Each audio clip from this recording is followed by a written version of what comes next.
అనిపించలేదా?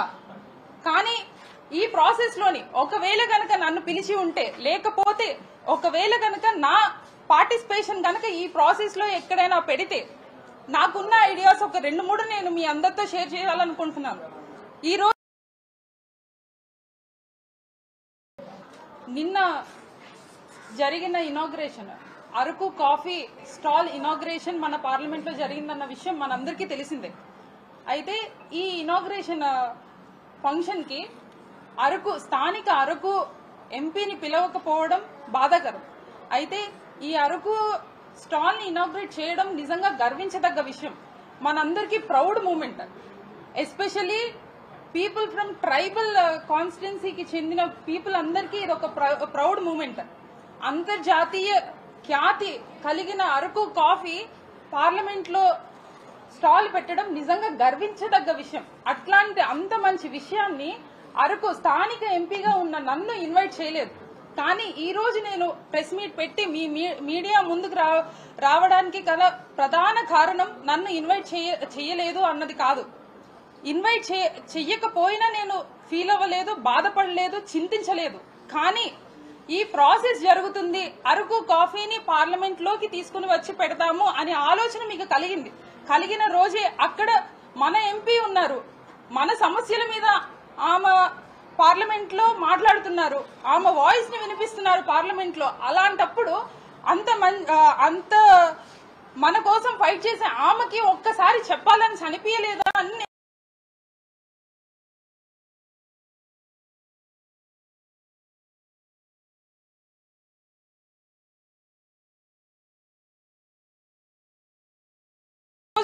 అరకు పార్లమెంట్ లోని coffee stall ని పెడితే అరకు ఎంపీని పిలవాలనిపించలేదా?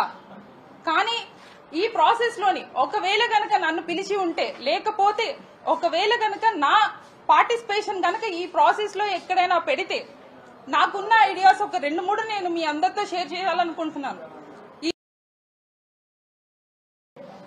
అందరూ టేస్ట్ చేసిందే, అంతర్జాతీయంగా కూడా అందరికీ తెలిసిందే. అయితే దాని వెనక ఈ రైతులు ఎంత కష్టపడుతున్నారు, చెమటోర్చి కష్టపడి అరకు కాఫీని పండించిన రైతుల్ని, ఒక 10 మంది రైతుల్ని పార్లమెంట్ వరకు తీసుకుని వస్తే, ఇక్కడున్న ప్రముఖులందరూ కూడా అరకు కాఫీని టేస్ట్ చేస్తూ ఉంటే, ఆ రైతులు వాళ్ళని చూస్తే వాళ్ళు పడ్డ ఆనందం, వాళ్ళు పడ్డ కష్టం అంతా కూడా అక్కడ సాటిస్ఫాక్షన్ అవుతుంది అని చెప్పి నేను ఈ మీడియా ముఖంగా తెలియజేసుకుంటున్నాను. అదే విధంగా మన అరకు కాఫీ అన్నది not only famous for the Araku coffee, it's famous for other spices, it's famous for pepper, it's famous for turmeric, it's famous for jaggery, it is famous for టామరిక్.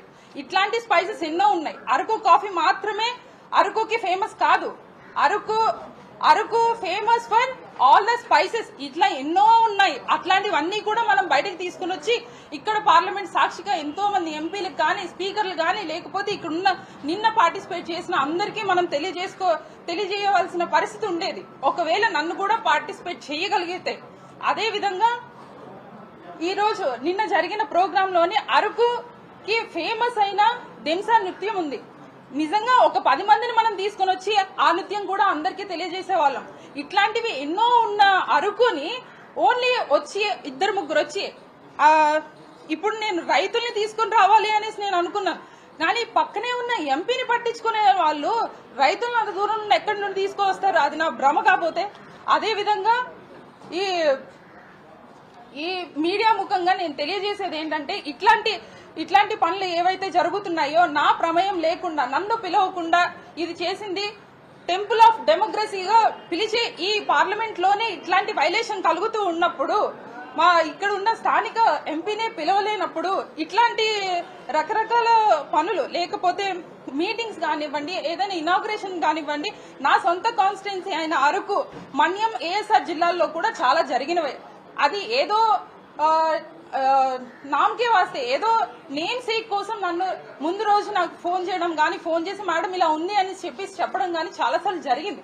కాకపోతే ఇక్కడ పార్టీలు మీరు కన్సిడర్ చేస్తున్నారా, లేకపోతే తక్కువ మంది ఎంపీలు ఉన్నారు కదా వీళ్ళని ఎందుకు కన్సిడర్ చేయాలి అనేసి మీరు అనుకొని మమ్మల్ని పట్టించుకోవట్లేదేమో నాకు తెలియదు. కానీ ఇట్లాంటివి ఉన్నప్పుడు ఏది ఏమైనా గానీ పార్టీలను పక్కన పెట్టి ఇట్లాంటి పెద్ద ప్రోగ్రామ్ అయినప్పుడు మాత్రం ఖచ్చితంగా ఒక ఎంపీగా నాకైతే ఇన్విటేషన్ రావాలి అని చెప్పేసి నేను డిమాండ్ చేస్తున్నాను. అదే విధంగా నిన్న ఏదైతే జరిగిందో దీనికి ఖచ్చితంగా నేను స్పీకర్ గారిని కలుస్తాను. కలిసి నేను ఎక్స్ప్లెనేషన్ నాకు కావాలి సార్ అని చెప్పేసి సార్ని అడుగుతాను. అదే విధంగా ప్రైమ్ మినిస్టర్ గారైన శ్రీ నరేంద్ర మోడీ గారికి కూడా నేను లేఖ రాస్తాను. ఖచ్చితంగా నాకు ఈ ప్రోటోకాల్ వైలేషన్ ఏదైతే టెంపుల్ ఆఫ్ డెమోక్రసీ అంటున్నారో దాంట్లో ప్రోటోకాల్ వైలేషన్ జరిగింది.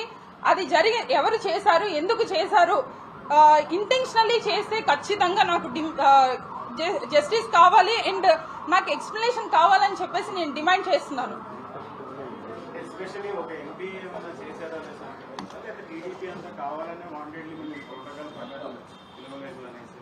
ఇది ఒక్కరు ఇద్దరు అనేసి మనం మాట్లాడుకునేది ఏమీ లేదు. ఎందుకు అనేసి అంటే ఈ రోజు అధికారంలో కూటమి ప్రభుత్వం ఉంది, కానీ ఈ రోజు మేము గెలిచింది నలుగురే అయినప్పటికీ ఒక వైఎస్ఆర్ కాంగ్రెస్ పార్టీకి 4 పిల్లర్లుగా మేము ఉన్నాము. అలాంటప్పుడు పార్టీలు పక్కన పెట్టి ఇది ఒక మనకి జరిగిన ఒక ప్రివిలేజ్ గా ఒక ప్రైడ్ గా తీసుకొని నన్ను పిలవాలి అని చెప్పేసి నేను డిమాండ్ చేస్తున్నాను.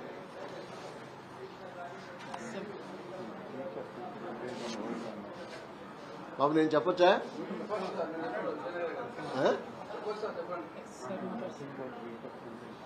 It's nothing but a breach of privilege.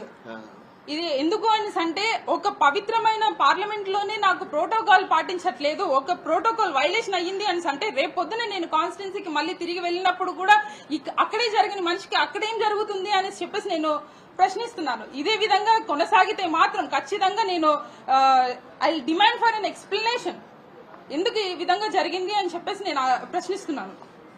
కార్యక్రమానికి వాణిజ్య శాఖ మంత్రి, గిరిజన సంక్షేమ శాఖ మంత్రి అండ్ పార్లమెంటరీ వ్యవహారాల మంత్రి కూడా వచ్చారు. అంటే వాళ్ళు కూడా నోటీస్ చేయగలరు. వాళ్ళు నోటీస్ చేసినా చెయ్యకపోయినా అంటే ఇప్పుడు ఎక్కడో ఏపీలో ఉన్న మినిస్టర్లు కానివ్వండి లేకపోతే అఫీషియల్స్ కానివ్వండి అంత దూరం నుండి వచ్చినప్పుడు పక్కనే ఉన్న ఎంపీ కనిపించలేదా వాళ్ళకి? నేను ఇప్పుడు ఒక 10 మంది రైతులు వచ్చి వాళ్ళు పండించిన కాఫీని అందరికీ రుచి చూస్తున్నప్పుడు వాళ్ళ కళ్ళలో కలిగిన ఆనందాన్ని గురించి నేను మాట్లాడుతూ ఉంటే కనీసం పక్కనున్న ఎంపీని కూడా పట్టించుకోలేని పరిస్థితి ఉంది ఈ రోజు.